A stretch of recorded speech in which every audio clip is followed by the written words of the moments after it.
اور اب کی بار منزل پشاور تھی۔ پشاور پختونوں کی سرزمین، پھولوں کا شہر، جو اپنے اندر صدیوں کی تہذیب اور ثقافت رکھتا ہے۔ اس شہر نے کئی زمانوں کو بدلتے دیکھا، بڑی بڑی علمی، ادبی اور سماجی شخصیات کو جنم دیا۔ پختون قوم ہمیشہ سے میرے دل کے قریب رہی ہے۔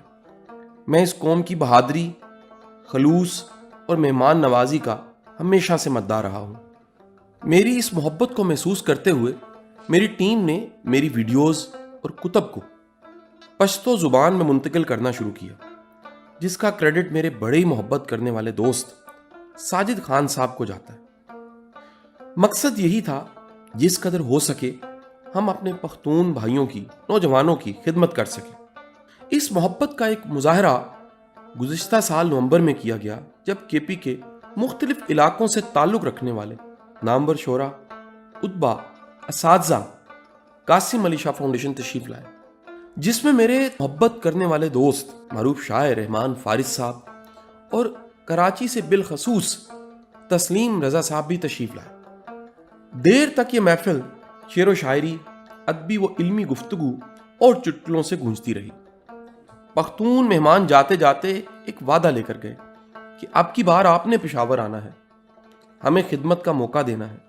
چنانچہ اس وعدے کو پورا کرنے ہم 24 دسمبر کی صبح لاہور سے روانہ ہوئے۔ میرے دیرینہ دوست، سول میٹ احمد نوید الحسن میرے ساتھ تھے۔ احمد نوید الحسن صاحب ایک ماہر تعلیم اور بہترین انسان ہیں۔ نارووال میں حسن اسکالر کے نام سے ایک معروف تعلیمی ادارہ چلا رہے ہیں، اور اس ادارے سے ہزاروں بچے مستفید ہو رہے ہیں۔ سفر اگرچہ لمبا تھا، لیکن ہم اس سے لطف اندوز ہوتے رہے۔ دسمبر کی دھوپ پوری تابناکی کے ساتھ موٹر وے پر پڑ رہی تھی۔ کلر کا ہار آیا تو پہاڑوں کا سلسلہ شروع ہو گیا، پھر سڑک بھی بل کھانے لگی۔ حسن ابدال و کامرا سے گزرتے ہوئے جب ہم اٹک پہنچے تو وہاں دریائے سندھ کی اپنی ایک الگ شان تھی۔ سینکڑوں فٹ اونچا ایک وسیع پل جو اپنی مثال آپ ہے۔ پل سے چاروں طرف کا منظر صاف دکھائی دیتا ہے، جہاں فطرت اپنے جلوے بکھیر رہی ہے، اور نیچے دریائے سندھ کا پانی خاموشی کے ساتھ محو سفر ہے، جو پاکستان کے ایک طویل رقبے کو سیراب کرتا ہے۔ شام کے سائے گھنے ہونے سے پہلے ہم پشاور پہنچ گئے، جہاں پی سی ہوٹل میں ساجد خان صاحب ہمارے منتظر تھے۔ کچھ دیر سستانے کے بعد ہم اسلامیہ کالج یونیورسٹی کی طرف رواں ہو گئے۔ خیبر یونین ہال میں ہمارا پروگرام طے تھا۔ ہم جیسے ہی وہاں پہنچے، اساتذہ، طلبہ کا ایک جمع غفیر ہمارے استقبال کے لیے موجود تھا۔ ہم پر پھول نشاور کیے گئے، بڑی عزت کے ساتھ ہمیں ہال میں لے جایا گیا۔ آگے بڑھنے سے پہلے میں آپ کو پاکستان کی اس عظیم الشان درسگاہ کے بارے میں بتانا چاہوں گا۔ اسلامیہ کالج پشاور کا قیام 1913 میں لایا گیا۔ تحریک آزادی کے عظیم مجاہد حاجی صاحب ترنگزئی نے اپنے دستے مبارک سے اس کا سنگ بنیاد رکھا۔ اس ادارے نے ہزاروں ایسے افراد کو علم کے نور سے منور کیا، جنہوں نے ملکی اور بین الاقوامی سطح پر گراں قدر خدمات سر انجام دی۔ اسلامیہ کالج نے اپنے طلبہ کو نہ صرف جدید تعلیم سے آراستہ کیا، بلکہ ان کی اخلاق اور کردار سازی میں بھی بھرپور کردار ادا کیا۔ قائد اعظم رحمۃ اللہ علیہ 3 بار یہاں تشریف لائے اور اپنی وراثت کا تیسرا حصہ اسلامیہ کالج کے نام کیا۔ اس درسگاہ کے بطن سے پشاور یونیورسٹی، پشاور زرعی یونیورسٹی، خیبر یونیورسٹی سمیت کئی معروف اداروں نے جنم لیا، جو کہ پختون قوم کو تعلیم سے بہرہور کرنے میں اپنی خدمات سر انجام دے رہے ہیں۔ خیبر یونین ہال یہاں کا ایک تاریخی ہال ہے، جو کہ 1942 میں تعمیر ہوا۔ آج کی تقریب اس ہال میں منعقد کی گئی تھی۔ تقریب کے آغاز پر پروفیسر ڈاکٹر عباسین یوسف زئی صاحب نے ہمیں خوش آمدید کہا۔ اس کے بعد ڈاکٹر اظہار صاحب نے استقبالیہ کے خطبات پیش کیے۔ خیبر یونین ہال طلبہ اور اساتذہ سے کھچا کھچ بھرا ہوا تھا۔ مجھے بتایا گیا کہ یہ تقریب صرف اساتذہ کرام کے ساتھ تھی، لیکن بچوں کو خبر ہو گئی۔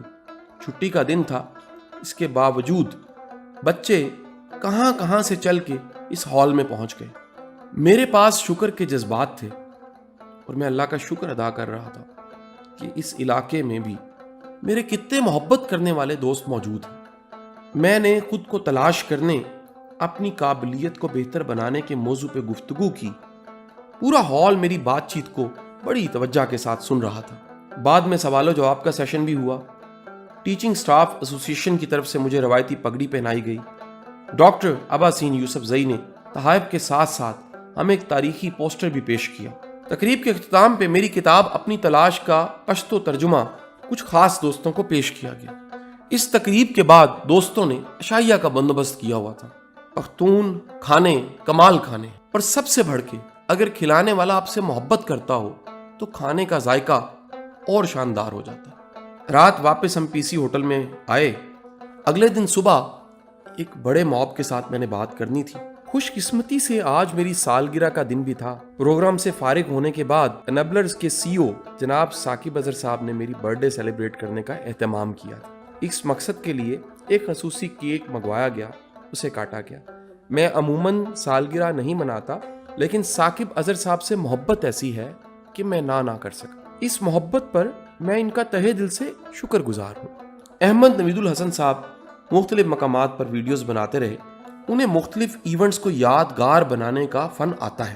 ثوابی انٹرچینج پہنچے تو ہمیں ہمارے بڑے محبت کرنے والے پرانے ٹیم ممبر وجاہت علی شاہ صاحب نے جوائن کیا۔ وجاہت فاؤنڈیشن میں 3 سال سرو کرتا رہا اور آج کل ثوابی چیپٹر کو دیکھ رہا ہے۔ ہم ثوابی انٹرچینج سے Ghulam Ishaq Khan institute of engineering science and technology پہنچے، جہاں ڈاکٹر فضل خالد صاحب سے ملاقات طے تھی۔ ڈاکٹر صاحب سے میرا پرانا تعلق ہے۔ ڈاکٹر صاحب یو ای ٹی لاہور میں وائس چانسلر رہے، پنجاب ہائر ایجوکیشن کمیشن میں چیئرمین کی سیٹ پہ رہے، اور آج کل غلام اسحاق انسٹیٹیوٹ میں ریکٹر کے طور پہ خدمات سر انجام دے رہے ہیں۔ ہم نے چائے کی میز پہ کافی دیر تک گپ شپ کی۔ ڈاکٹر صاحب نے مجھے اعزازی شیلڈ بھی پیش کی اور ہمیں بڑی محبت کے ساتھ رخصت کیا۔ وہاں سے واپسی پہ وجاہت بضد تھا کہ لنچ آپ میرے ساتھ کریں، لہٰذا ہمیں بات ماننی پڑی۔ وجاہت ہمیں ایک شاندار ڈھابے پہ لے گیا۔ اس ڈھابے پہ پختون کھانے پھر سے ہمارا انتظار کر رہے تھے۔ پلاؤ گوشت، چپلی کباب، سلاد، تندوری روٹی، سبز قہوہ، یہ سب چیزوں کو دیکھنے کے بعد میرا یقین اور پختہ ہو گیا کہ دانے دانے پہ لکھا ہے کھانے والے کا نام۔ میں جہاں کہیں جاؤں اپنی گاڑی میں تحائف رکھ لیتا ہوں اپنے دوستوں کے لیے، لیکن یقین مانیے جتنے تحفے میں گاڑی میں رکھتا ہوں اس سے کئی گنا زیادہ تحفے میری گاڑی میں پھر موجود ہوتے ہیں۔ واپسی پر بے شمار یادیں، پھولوں کے گلدستے، تحائف اور دعائیں میرے ساتھ تھیں۔ اللہ جب اپنے بندوں پر کرم کرتا ہے تو اپنی مخلوق کے دل میں ان کے لیے محبت ڈال دیتا ہے۔ پختون بھائیوں کی طرف سے ملنے والی اس پرخلوص محبت پر میرا دل سے شکریہ۔ اس میں کوئی شک نہیں ہے، پختون قوم سے زیادہ خوددار، مضبوط، بہادر قوم دنیا میں کہیں نہیں ہے۔ پاکستان زندہ باد۔